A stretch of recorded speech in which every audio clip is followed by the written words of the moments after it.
Hey gang, welcome back to Grumpy Old Gentlemen on Film, our monthly movie club where we pick a movie and discuss it. All of us discuss the same movie. And this month was Bob's pick, and I really, this came out at left field, even though it was on the list. It really kind of blew my mind, and it's the Big Lebowski in this cool steelbook with the comic book looking page. It, of course, is the Blu-ray and the DVD, and a lot of bonus features that probably nobody cares about. First and foremost, I am a big Coen's brother fans. I love a very well-told story with a lot of dialogue. Right up there with Quentin Tarantino in aspect of movie making. I love a dialogue-heavy movie, especially with stories like these. I'm not the biggest Lebowski fan. I have to say it's I'm like somewhere in the middle between Ian and Mike, or Ian and Jay's thoughts, because that's the only two videos I've seen so far. But I'm kind of in the middle. You know, you have to go watch theirs to see where they're at with this. But yeah, Big Lebowski. The first time I seen it, it was really good. I was on the bandwagon. I really enjoyed it. I've seen it a couple times since. I watched this when I first bought it, and I bought this on a Black Friday for $5 or $6, and I watched it then. I used to have the bowling ball edition, and I sold it, which was a horrible edition, not because of the film quality or nothing, but the bowling ball itself kept like falling apart, and when you'd pick it up, it would just fall on the floor. It was just not a practical thing. If you buy these special box sets to keep them in the box just to have that movie memorabilia type look, it was perfect because it was a bowling ball, but it wasn't a good setup at all. Sometimes you have these box sets that are in special containers like that that look really cool, that are practical. I have a couple Alien ones. I have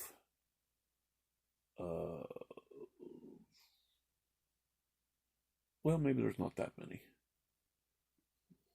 Looking around, yeah, maybe there's not that many that are really practical. But anyway, Big Lebowski, great cast. Oh my God, this is, got Jeff Bridges, John Goodman. God, I'm going to be bad with names here. We have John Turturro, Steve Buscemi, Julianne Moore, Sam Elliott,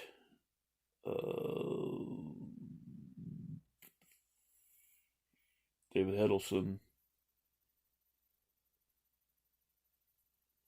Trying not to miss any of the main cast. I think I got the main cast anyway. And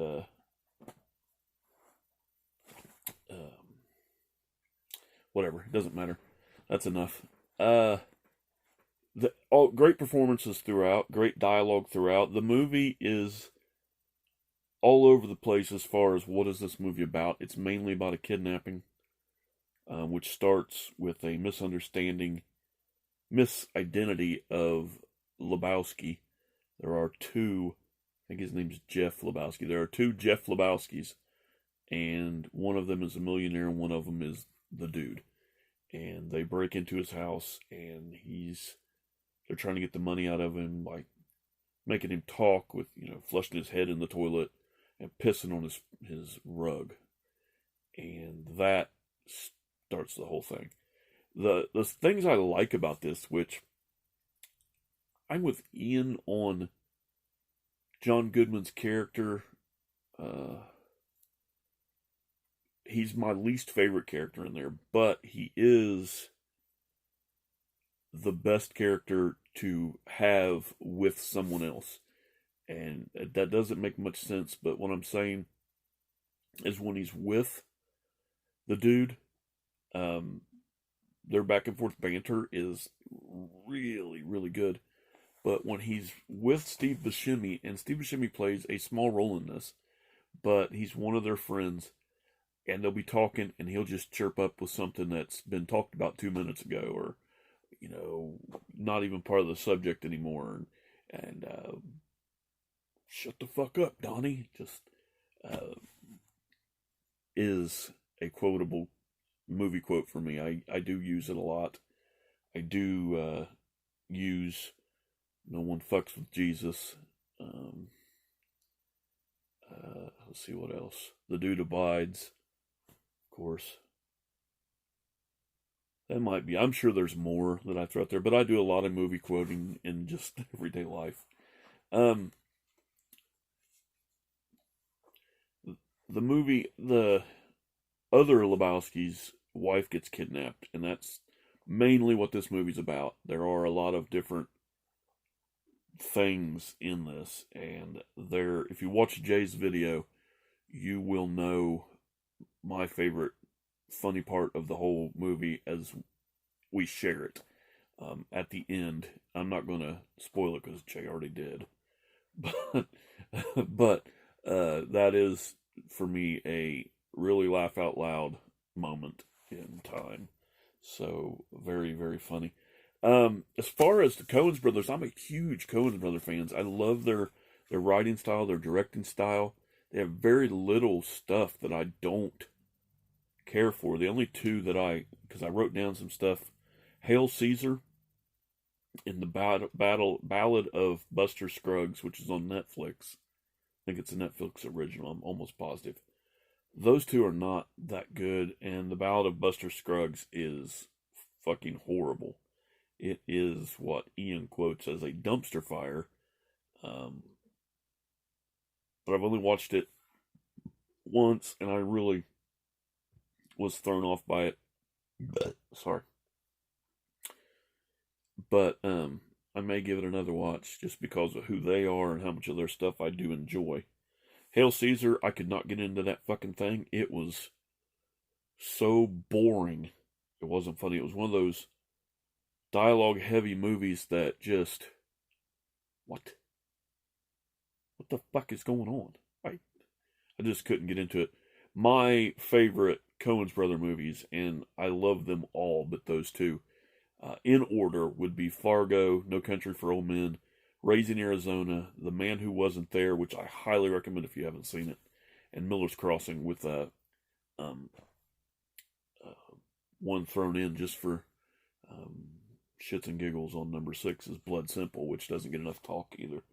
But I highly recommend The Man Who Wasn't There. That movie is so fucking good. It's black and white. It's a noir style movie. They really play it up on that. Billy Bob Thornton is really, really good. It's about blackmail, and you really should watch that. So, yeah, The Big Lebowski. It has, for me, stayed about the same. It's not ever down from when I watched it, or gotten better since it, because I've watched it. I've probably, in all honesty, watched it 4 or 5 times over the years, just on, when it showed up on TV or whatever. And then when I bought the Blu-ray, I bought the Bowling Ball. I know I watched it there, and then I bought this, and I knew it was on there. I know I watched it there. So, 4 or 5 times, and it's kind of stayed consistent with me the whole time. I may have laughed more this time than I did before, but I found myself just chuckling at some of the things. There was no real standout moments except for John Goodman going off on a Corvette, and the fact that he was giving the kidnappers his dirty underwear, and then the last scene, or one of the last scenes, the one Jay liked. That one really had me going. That one really makes me laugh every time. And, yeah. Anyway, Big Lebowski. Don't remember the year, 1998 maybe. I got my glasses and I look at it and it's like 1080p. That's not a date, but whatever. I gotta say, Bob, not a bad pick, but I didn't see this one coming from you. That really surprised me. But get some good taste in movies. Um, what's next? This next month in April is my pick. Who the fuck knows what I'm going to come up with? So, till next time, later.